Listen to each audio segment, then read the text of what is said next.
본 방송에서 제공하는 투자 정보는 투자 판단에 대한 조언입니다.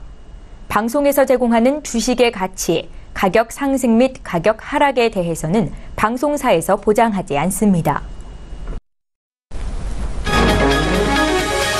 미국 중앙은행인 연방준비제도가 기준금리를 1.25에서 1.5%로 0.25%포인트 올렸습니다. 미 연준은 오늘 FOMC 회의를 마친 뒤 성명을 통해 고용시장 호조와 함께 미국 경제가 견조한 성장 흐름을 이어가고 있어 금리를 인상하게 됐다고 설명했습니다. 연준 위원들은 내년에도 경제 성장세가 계속될 것으로 보인다며 올해처럼 3차례 추가 인상을 예고했습니다. 대출 금리가 한 번에 1%포인트 상승해도 가계와 기업의 추가 이자 부담은 대체로 크지 않다는 진단이 나왔습니다. 대출 금리가 1%포인트 오르면 연 처분 가능 소득 5천만 원인 차주가 1년간 원리금으로 75만 원을 더 부담하는 셈입니다. 한국은행은 대출 차주의 60%가량이 DSR 상승폭 1%포인트 미만으로 추정돼 금리 인상에도 추가 이자 부담은 대체로 크지 않을 것으로 보인다고 설명했습니다.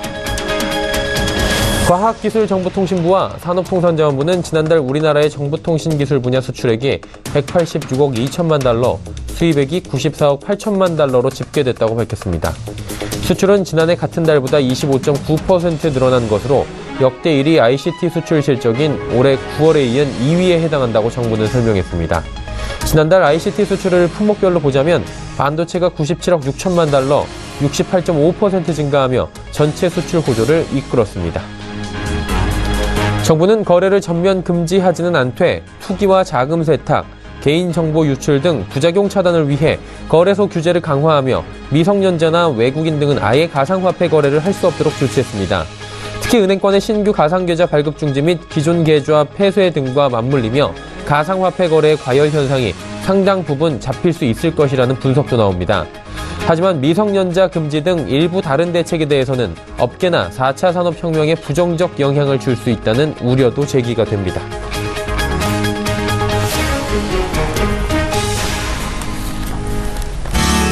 시청자 여러분 안녕하십니까. 오늘장 내일장 1부 출발하도록 하겠습니다. 서정덕입니다.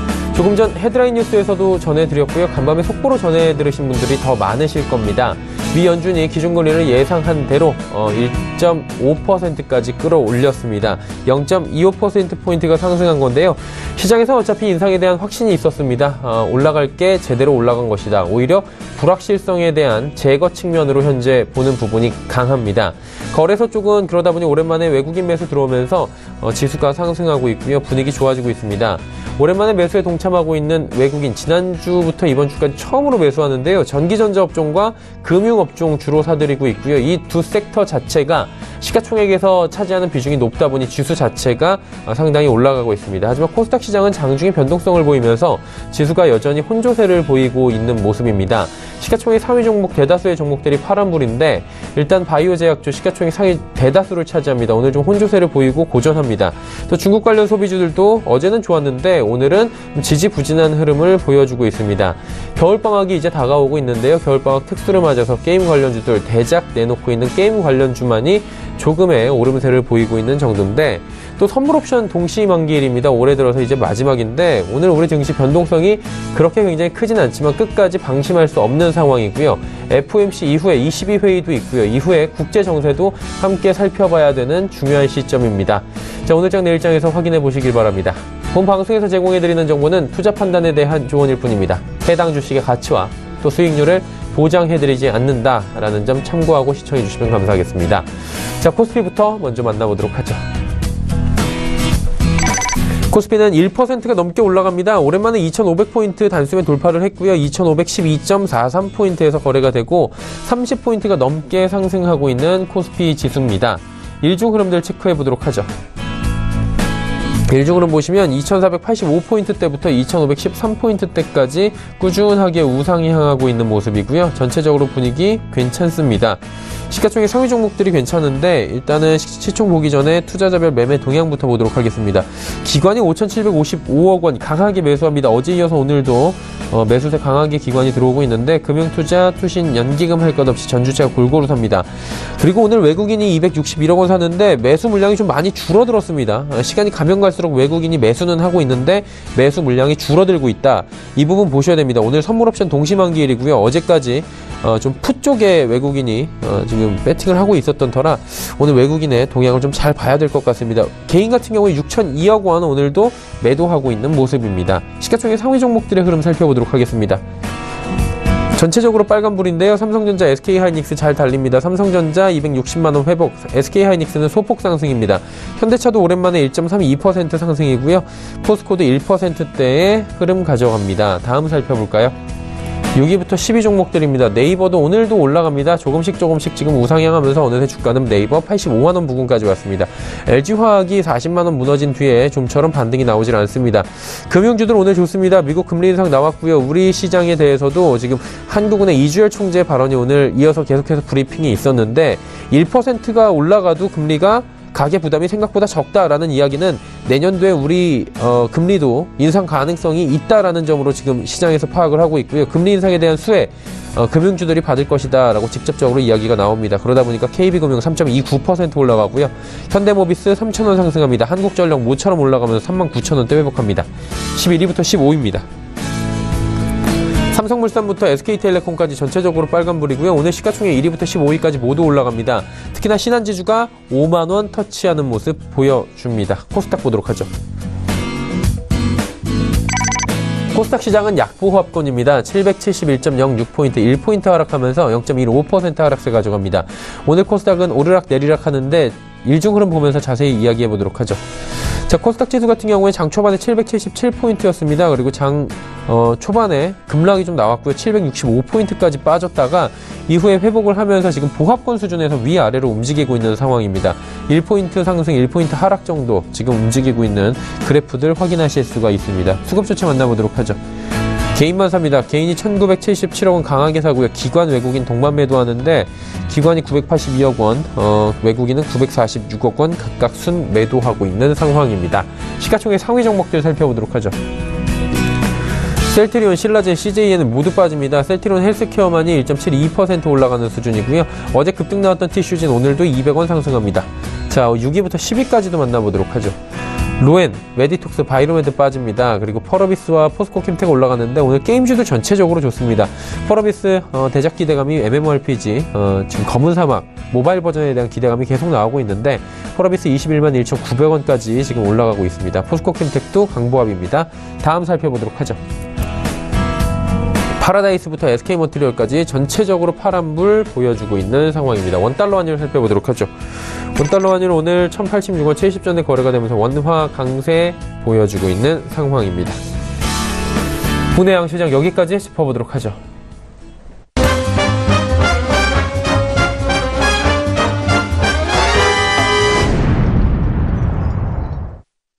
오늘 장의 이슈 짚어보도록 하겠습니다. 하나금융투자증권 투자전략팀의 김두원 연구원입니다.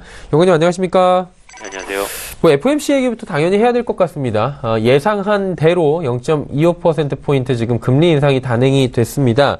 그런데 이제 내년 점도표를 보니까 기존 전망이 그대로 유지가 됐고요. 내년 경기에 대해서도 긍정적인 코멘트가 많이 있었다고 하는데 주목할 만한 포인트 한번 짚어주시겠습니까? 네, 일단은 말씀하신 것처럼 미국 연준은 기준금리를 25bp 인상했습니다. 성장률은 상향했고요. 관심이던 점도표는 기존 전망을 유지했습니다. 예상에 부합한 결과였고 오늘 우리 시장 긍정적인 모습이 나타난 것처럼 시장 영향은 다소 좀 중립적이었다라고 할 수 있겠는데요.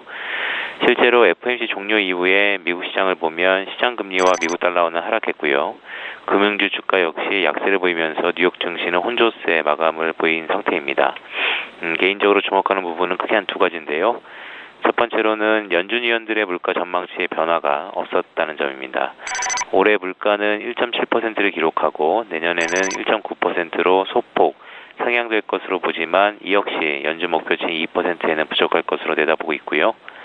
더욱이 2019년과 2020년은 장기 전망치인 2%에 그칠 것으로 예상한 점은 성장률 상승에도 불구하고 구조적으로 인플레 압력이 낮다라는 점을 의미한다라고 할 수 있겠습니다.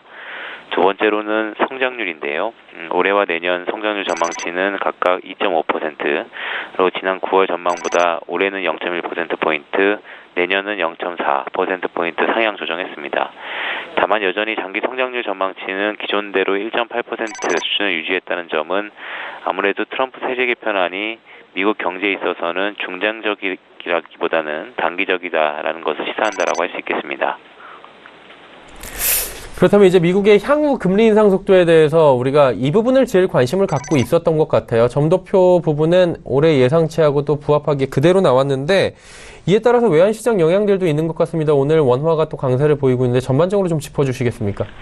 일단 미국 점도표를 따르면 2018년은 연 한 3번 정도, 2019년과 2020년에는 연 한 2회 정도 금리 인상이 예상되고 있습니다. 즉 완만하고 순차적인 금리 인상 속도라는 점인데요. 무엇보다도 시장 예상에 부합한 수준이라는 점에서 또한 성장이 뒷받침되는 금리 인상이라는 점에서 시장에는 중립 이상의 긍정적인 신호다라고 판단하고 있고요. 이러한 연장선에서 아무래도 원화 강세 압력이 이어질 것으로 제가 예상하고 있습니다. 추가 하락 기대가 높다는 점에서 달러 환율 전저점인 1,050원 선까지 열어둘 필요가 있다라고 할 수 있겠습니다. 그리고 이제 중국 쪽을 보면 세 번째 한중 정상회담이 열리고 있습니다. 문재인 대통령의 지금 중국 방문이 계속되고 있는 상황인데 기대감은 여전한 것 같습니다. 재계 총수들도 지금 함께 경제사절단으로 갔고요. 이게 어떻게 전략들을 가져가고 어떤 변화에 대해서 대응을 해야 될지 이 부분도 한번 짚어주시겠습니까? 일단 어제부터 오는 16일까지 문재인 대통령이 방중 일정을 소화하고 있습니다. 시장에는 기대와 우려가 혼조되어 있는 상태이고요. 경제적으로 한중 경제 관계 복원에 대한 기대가 있는 반면 사드와 얽힌 우려감은 여전하다라고 할 수 있겠습니다. 실제로 지난 1993년 김영삼 대통령 회담 이후 처음으로 양국 정상은 공동 성명을 하지 않기로 한 상태이고요. 사드에 대해 양국 간의 간극이 좀처럼 좁혀지지 않고 있다는 점을 의미한다라고 할 수 있겠습니다. 북핵이라든지 사드와 같은 정치와 결부된 부분도 중요하겠지만 시장 관점에서는 아무래도 주목할 부분은 경제적인 복원인데요. 평창 올림픽을 앞두고 중국 유커들의 방문이 국내 내수 진작에 큰 역할을 할 것으로 판단하기 때문입니다. 문재인 대통령과 시진핑 주석의 회담 때 이와 관련된 언급이 나올지가 가장 중요하다라고 할 수 있겠고요. 사드 문제가 해결은 아니더라도 봉합 정도로 마무리되고 중국과의 관계 복원 무게가 실린다면 아무래도 중국 관련 산업에 대해서 보다 저희가 좀 주목할 시기가 다가오지 않는가 이렇게 판단하고 있습니다. 네. 이제 마지막으로 다음 주에 저희가 주목해 볼 만한 또 이벤트들이 있을 것 같아요. 어떤 것들을 볼까요? 다음 주는 11월 한국은행 금융통화위원회 의사록과 함께 12월 일본 BOJ 금융정책위원회가 중요합니다. 먼저 11월은 한은 금통위 의사록은 소수 의견이지만 조동철 금융위 위원 외에 여타 의원들의 생각을 살펴볼 필요가 있다라고 할 수 있겠는데요. 미국이 한 차례 금리를 인상한 상황에서 한은 금통위원들의 스탠스를 통해 내년 한국은행의 금리 인상 속도 가늠할 수 있기 때문입니다. 개인적으로는 내년 한 차례 혹은 두 차례 이상의 금리 인상 가능성이 있다라고 판단하고 있고요. 한편 일본 BOJ는 스텔스 테이퍼링 여부를 살펴볼 필요가 있습니다. 연간 80조 엔을 목표로 했던 시장 공급 자금의 양이 1년 전에 비해서 눈에 띄게 줄고 있는 상태인데요. 일본 아베 정부는 지속적으로 경기 부양을 위해서 양적 완화를 시행한다고는 하지만 금융 완화로 인한 부작용을 더 이상 간과할 수 없다는 시각도 일본 내에서는 부각되고 있습니다. 실제로 미국을 중심으로 글로벌 금리 인상 정상화 압박이 높아지고 있고요. 이전과 다르게 일본 엔화 환율이 절하되고 있지는 않은 상황입니다. 따라서 12월 BOJ에서는 금리 변화보다는 일본 구로다 총재의 기자회견을 보다 더 주목할 필요가 있지 않는가 이렇게 판단하고 있습니다. 네, 구로다 총재의 기자회견에 한번 주목을 해보자 다음 주에 이야기를 남겨주셨습니다. 오늘 말씀 잘 들었습니다. 네, 고맙습니다. 하나금융투자증권 자산전략팀의 김두원 연구원과 이야기 나눠봤고요. 이슈 칼럼 바로 이어집니다.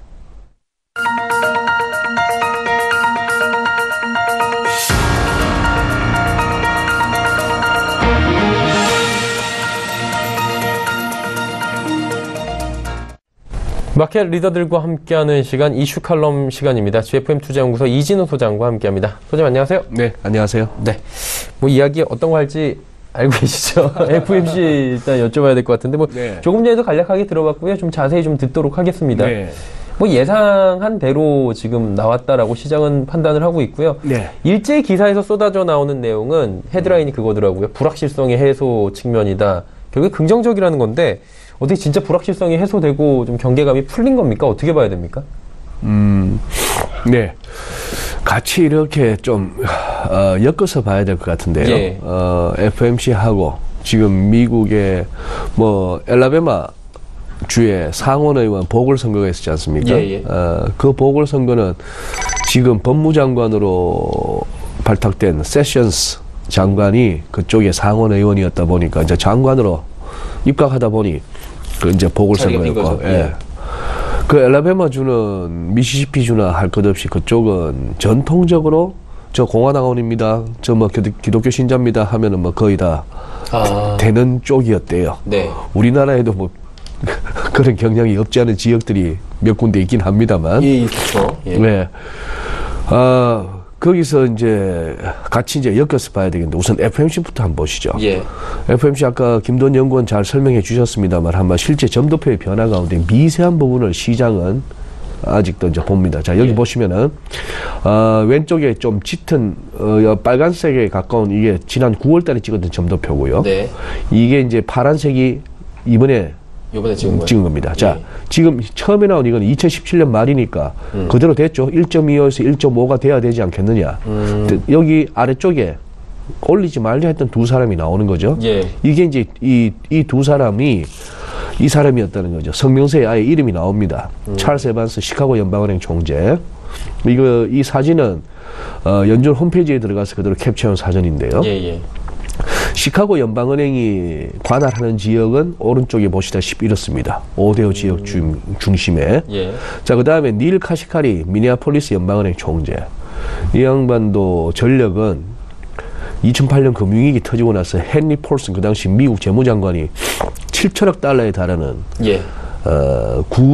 부실자산 구제금융 프로그램 TARP라고 Troubled Asset Relief 프로그램이라 해서 그때 그 7천억 달러를 갖다가 AIG 같은 데다가 퍼주고 그렇게 해서 거기가 골드만삭스를 비롯해서 이 월가 애들이 그걸 했었죠. 뭡니까? CDS 같은 거 막 바해하고 그때 금융위 당시에 그렇게 이제 뻥 터지고 나서 망가진다 쪽에 베팅한 쪽에 그쪽에다가 일종의 콜옵션 프리미엄 받아먹는 재미로 그렇게 팔았던 CDS를 갖다 매도했던 AIG 같은 보험사들이 감당이 안 되고 못 주면 연쇄 부도가 나고 그걸 갖다가 뭐 초법적인 조치였다고도 할 수 있죠. 한 7천억 달러는 돈을 풀어서 그렇게 해서 월가 은행들을 살렸던. 그 당시 이제 재무부에서 그 TARP를 갖다가 또 실무 지휘를 했던 사람입니다. 그래서 그 2008년 이후에 그 청문회 할 때는 한번 불려나가기도 했고요. 뭐 그런 사람인데 미네아폴리스 지역은 여기입니다. 지역은 꽤 넓은데 뭐 인구 밀도로 봐서는 그렇게 하지는 않죠. 이상하게 이제 북쪽 사람. 자, 이 두 사람이 반대표를 때렸다 하는 거는 88년 이후로는 처음이란 얘기예요. 특히 금리 긴축 와중에 금리를 올리는 와중에 두 사람이 하는 것이죠. 또 하나 시장이 예의주시한 거는 어쨌거나 내년에도 이 중간가 그리고 가장 많이 모여있는 거는 보니까 한 칸, 두 칸, 세 칸 올라가니까 25bp씩 해서 세 번 더 올리는 기존의 경로는 유지했습니다.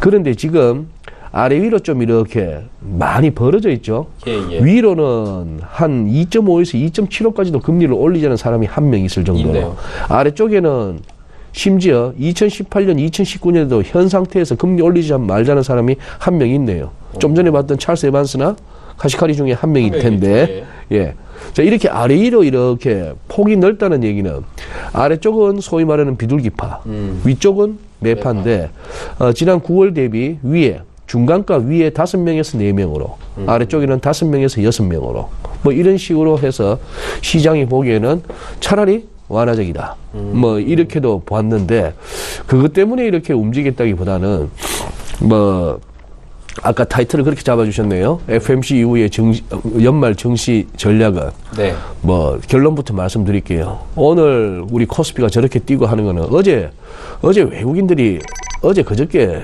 유난히 많이 사더라고요. 특히 지수선물 그렇게 많이 사더니만 기어이 12월에 마지막에 옵션 만기일 날 제대로 한번 해먹네요. 그런 느낌. 제 입에서는 그 표현이 나올 수가 없어가지고, 알아서 해주시네요.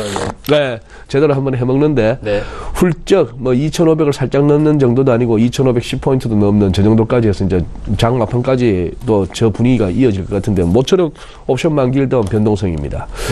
그런 상황인데, 이제 그건 그렇다 치더라도, 이제 외국인들은 이렇게도 좀 그걸 갖다가 옵션 만기라고 하는 단기적인 시각보다는 좀 길게 보자면은 이 친구들이 미국에 판 돌아가는 거 보니까 이건 내년 미국 중간 선거 때까지는 어떻게든 주식 안 떨어뜨릴 모양이다 하는 생각을 한 것 같아요. 연준도 연준이지만 어제 나왔던 뉴스 중에 예. 참 재밌는 게 상원과 하원 사이에 이제 그 세제 개혁안 약간의 미세한 차이가 있었는데 디테일 부분에 있었는데 어쨌거나 합의를 봤다 이겁니다. 합의를 봐서 표결에 넘기겠다 이렇게 됐는데 트럼프 대통령이 그렇게 얘기했던 크리스마스 전에 내가 서명하기를 원한다. 자, 이 법안이 550페이지랍니다. 550페이지인데 우리 시청자 여러분께서도 오늘 느끼셨겠지만 세제 개혁안 공화당 지도부 합의 하원과 상원이 그 약간 이렇게 서로 미세했던 부분에 합의를 해서 표결에 붙이겠다라고 했는데 예.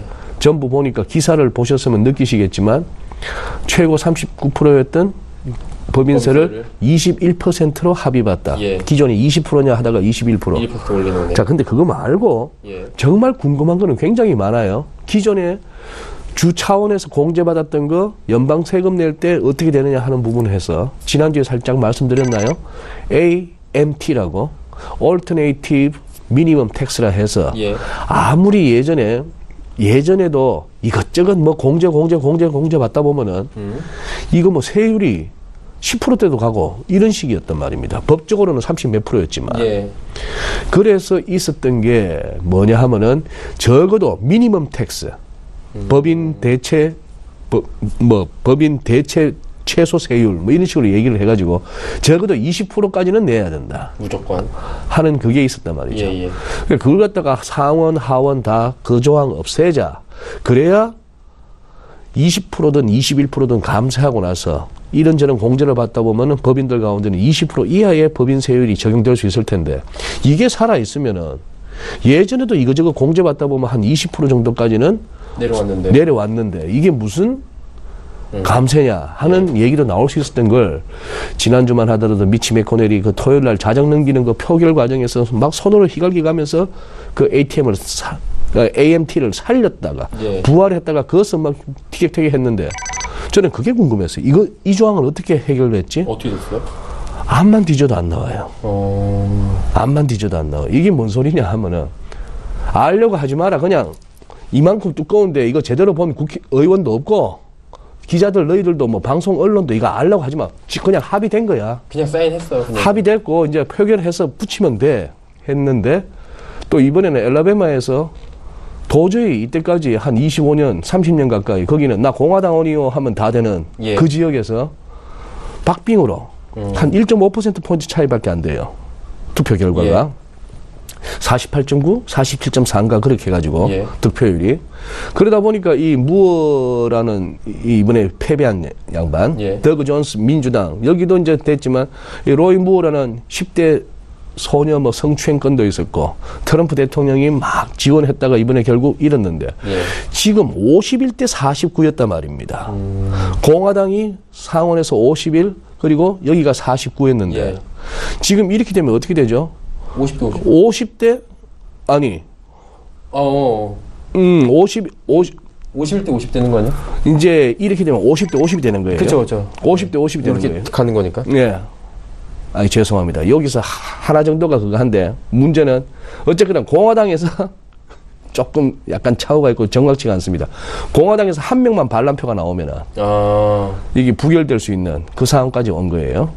그래서 지금 예를 들어서 이번에 바로 당선된 이 더그 존스라는 이 양반이 바로 상원 의원으로서 표결에 참여하게 되면은 예. 이 결과를 알 수 없는 거는 그러다 보니까 이 로이 무어라는 이 이번에 패배한 공화당 후보는 나 불복한다. 이거 한번 가보자. 끝까지 가보자. 뭐 재검표도 하고 이러자는 얘기예요. 예. 이거는 뭐 뒤집어진다기보다는 시간 끌기죠. 그렇죠. 시간 끌기고 어쨌거나 재검표하는 과정에는 기존의 예. 뭐 공화당 의석으로 넘기고 싶다 하는 그런 생각입니다. 그런 어떤 수가 읽히는 거예요.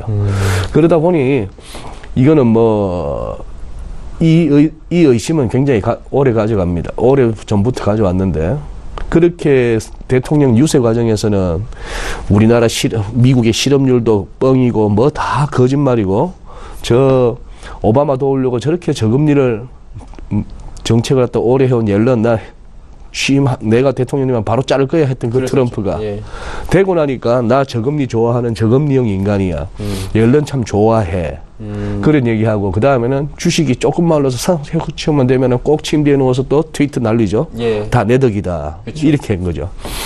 그러면 이런 뭐 참 죄송합니다. 다 보통 이렇게 나오면 실적이 어떻고 PER이 어떻고 뭐 펀더멘털을 얘기하시는데 예. 수급을 얘기하시는데 제가 보니 저는 지금 이렇게 접근합니다.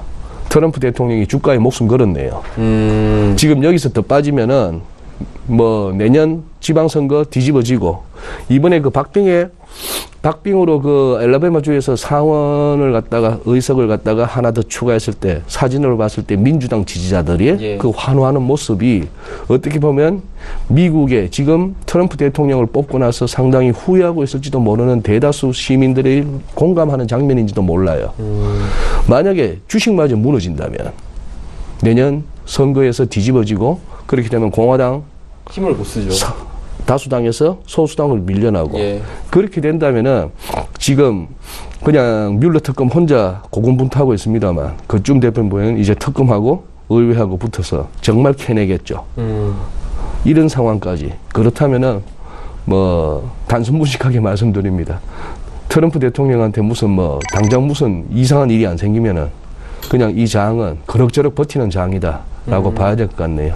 일단 트럼프 대통령이 의도적으로 끌고 가고 있는 장의 성격이 좀 있다라고 예전에 사실 좀 언지도 많이 주셨잖아요. 이 부분에 대해서. 예, 많이 주셨는데 그리고 이제 달러 한번 여쭤보도록 하겠습니다. 이게 사실 달러가 오늘 이 금리 예견된 인상이 나온 뒤에는 달러는 약세, 원화는 강세로 지금 가고 있는데 이게 또 뭐 당연히 가야 되는 수순인지 이게 어떻게 향후에 전망이 되고 있는지 이 부분을 좀 봐야 될 것 같은데 소장님은 이 부분은 어떻게 보시는지도 궁금합니다.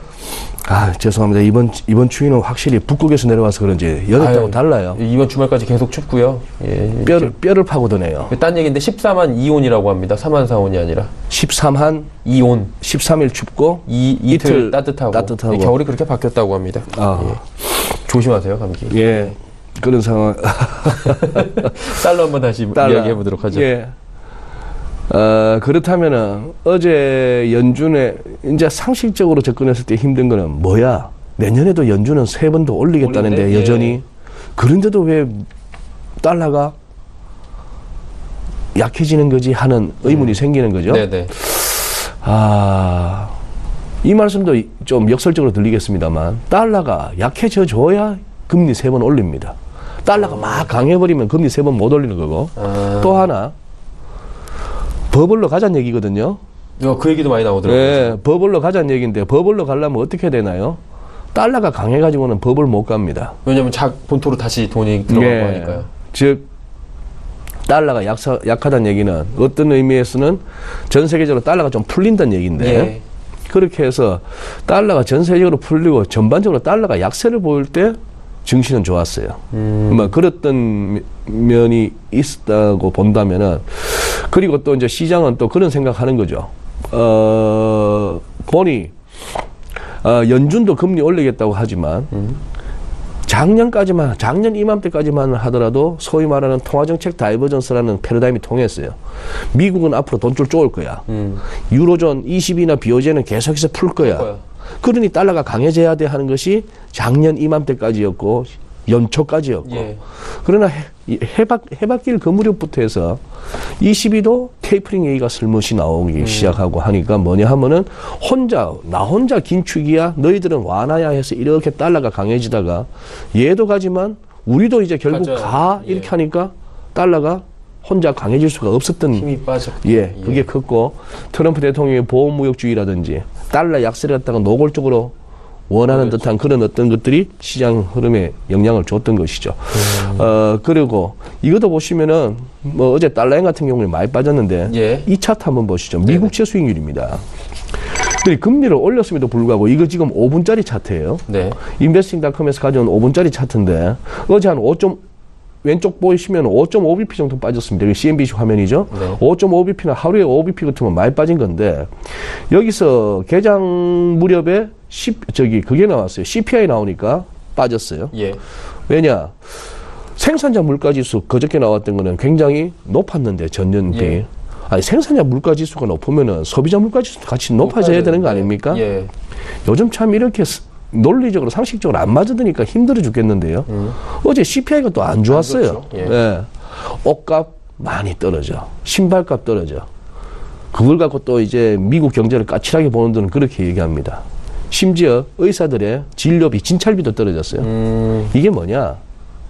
뭐 실업률은 뭐 4% 밑에도 내려다 본다고 할 정도로 뭐 고용이 좋으네 마네 하지만 벌이는 시원찮으니까. 벌이가 시원찮으니까 입던 옷 그냥 입고 밑창만 안 떨어지면 운동화 그냥 신고 병원도 어지간하면 안 가고 이런 상황이 되었던 얘기고 FMC 결과 보고 이렇게 쿵 떨어지고 옐런 기자회견 들으면서 쿵 떨어졌습니다. 여러 가지로 생각할 수 있죠.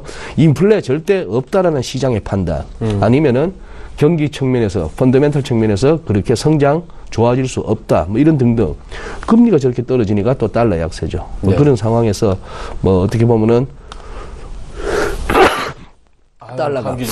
달러가 모든 통화 대비 약세를 보였습니다. 네. 그리고 서울에서도 오늘 쿵 떨어졌는데 조금 회복되고 있는 그런 양상. 뭐 아까 김돈 연구원 1,050원까지도 말씀하셨는데 충분히 가능한 얘기죠. 우리가 1,075원 지난번에 11월 달에 봤던 터치를 했던 저점인데 예. 지금 내일도 예를 들어서 오늘 이것이 단순히 옵션 만기일 때문이 아니었다 해서 외국인들이 뭐 조금 이렇게 순매수 기조를 이어가 준다면은 이거 뭐 환율 조금 더 바닥 확인해야 되겠죠. 예. 그것 때문에 죽겠다는 소리 나오는 업종 많습니다만 예. 지금은 그거 뭐 케어하기에는 아직은 좀 이른 시간입니다. 간단하게 좀 마지막 질문 드리도록 하겠습니다. 폐장이 얼마 안 남았고요. 네. 오늘 옵션 선물 동시만기일 4만 원짜리인데 뭐 생각보다 그렇게 휘청휘청거리면서 움직이지는 않는 것 같은데 네. 이거 어떻게 시장을 봐야 될지 향후에도 한 2주 정도 연말까지 간단하게 한번 짚어볼까요? 첫 번째 뭐 장황하게 말씀드리면서 미국 엘라베마주 선거까지 얘기하고 했습니다만 예. 뭐 그렇게 가고 싶습니다. 지금 만약에 여기서 예를 들어 해를 넘기지 못하고 해를 넘길 때까지 미국 감세안 통과를 못 한다든지 아니면 혹시나 부결된다는 것 같으면 시장은 충격을 받을 거예요. 네. 그 기대감이 상당히 지금 큰데 뭐 그렇지 않게 그렇게 또 그럭저럭 넘어간다면은 아까 뭐 1번 질문에서 드린 말씀대로 이 장은 트럼프 믿고 한번 가보시죠. 네, 알겠습니다. 그러니까 어쨌든 그 상원 통과되는 것들이 어떻게 연말까지 되느냐, 트럼프의 의지대로 얼마나 되느냐 이 부분을 봐야 되겠네요. 서로 궁금해하지도 않고 알려고도 하지 않습니다. 어떻게 합의가 됐고 그 세부 사안이 뭔지. 오바마 케어도 마찬가지였어요. 이제 폐지될 무렵 되니까 오바마 케어 이런 거 있었구나. 너무 방대하고 너무 엄청났다. 예. 트위터를 팔로우를 해야 될 것 같습니다. 맞습니다. GFM 투자연구소 이진호 소장과 함께했습니다. 고맙습니다. 예, 감사합니다. 자, 오늘장 내일장 1부 함께 하셨고요. 잠시 뒤 2부 라이브 매매타임 오늘도 준비가 되어 있습니다. 100원의 정보 이용료 부과되는 샵 0082번 하단의 번호를 통해서 종목 상담 남겨주시면 되고요. 메리츠증권증권 여의도금융센터 권홍섭 연구원, 하나금융투자클럽원 금융센터 김상진 팀장과 잠시 뒤 2부에서 돌아오도록 하겠습니다. 고맙습니다.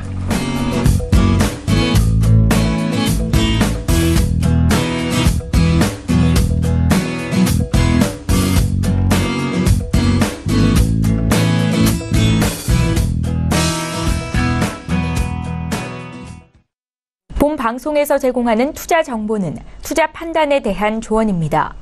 방송에서 제공하는 주식의 가치, 가격 상승 및 가격 하락에 대해서는 방송사에서 보장하지 않습니다.